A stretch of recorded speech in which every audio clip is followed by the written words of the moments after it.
আজকে আপনাদের জন্যে হুইসপার অফ দ্য নাইটসে রয়েছে একটা কালা জাদু করার কাহিনী। কিভাবে একটা হাসি খুশি মানুষের জীবনের সব রং মুছে ফেলে এই কলা জাদু, আসুন শুনি আজকের কাহিনীতে। আজকের কাহিনী নাম প্রকাশে অনিচ্ছুক এক ব্যক্তির, যে প্রত্যক্ষদর্শী ছিল এই ঘটনার। আসুন শুনি আজকের কাহিনী তার মতো করে। আমাদের পাড়ায় এক ভদ্রলোক থাকতেন, নাম ছিল রবি। আমরা সবাই তাকে রবি কাকা বলে ডাকতাম। খুব শান্ত ও ভদ্র মানুষ তিনি, সবাই তাকে ভালোবাসত। খুব গল্পও করতেন আমাদের সাথে তিনি। কত মজার মজার গল্প আমাদের শুনিয়েছেন, তার কোনো হিসেব নেই। কিন্তু হঠাৎ করেই কিছুদিন থেকে তার জীবনের সব কিছু বদলে যেতে থাকলো। প্রথমে আমরা খেয়াল করলাম রবি কাকা খুব চুপচাপ হয়ে গেছেন। আগে যিনি সারাদিন হাসি খুশি থাকতেন, গল্প করতেন, আড্ডা মারতেন, এখন তিনি কারো সাথে কথা বলেন না। রাতে তার বাড়ি থেকে অদ্ভুত শব্দ আসত, কখনো ফিসফিস, কখনো যেন কেউ কাঁদছে।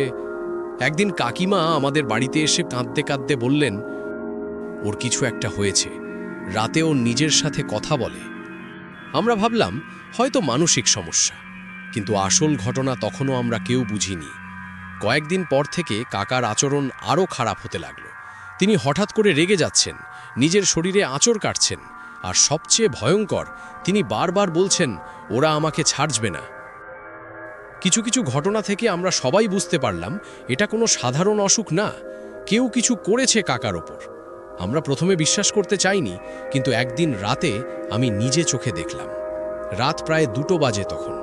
আমি ছাদে উঠেছিলাম। হঠাৎ কাকার বাড়ির দিকে তাকিয়ে দেখি তার ঘরের জানালার সামনে একটা ছায়া দাঁড়িয়ে।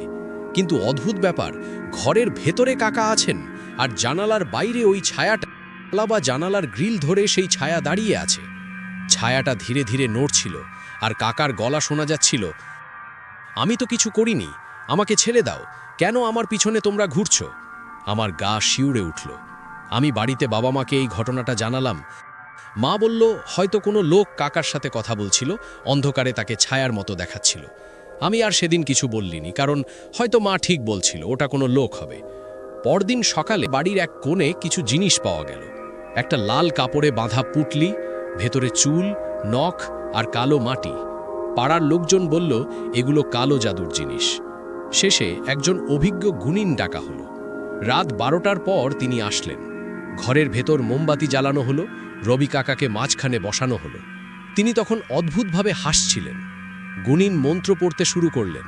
হঠাৎ কাকার গলা বদলে গেল, একটা ভারী অচেনা গলা, ওকে আমি ছাড়ব না।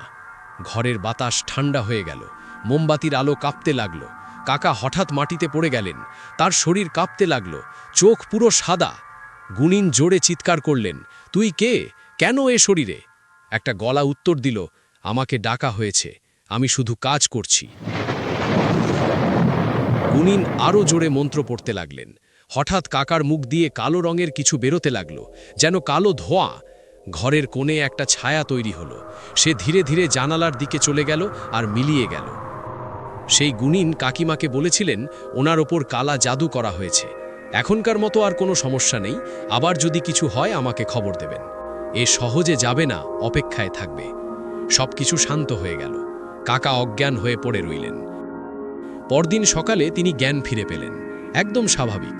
কিন্তু তিনি শুধু একটা কথাই বললেন, ওরা আবার আসবে। আজও মাঝে মাঝে রাত গভীর হলে আমাদের পাড়ায় কেউ কেউ বলে, রবি কাকার বাড়ির সামনে দাঁড়িয়ে থাকে একটা ছায়া, চুপচাপ অপেক্ষা করছে। কেমন লাগলো আজকের কাহিনী? প্লিজ কমেন্ট করে জানান, আর লাইক সাবস্ক্রাইব করতে ভুলবেন না। আপনারা শুনছিলেন হুইসপার অফ দ্য নাইটস।